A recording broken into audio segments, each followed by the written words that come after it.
นห้อยไปถูขอให้นั่นเด้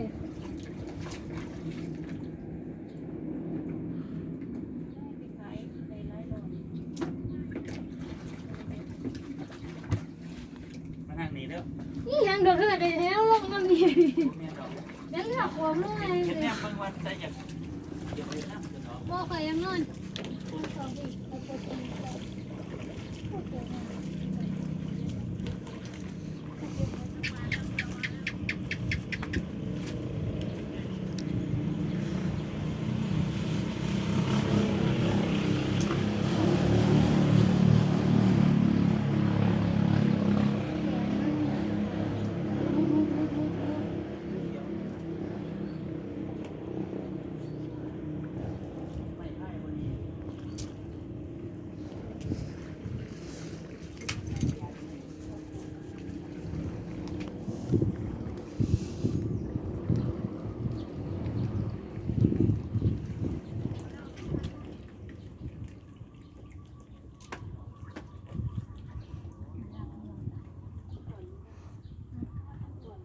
วัน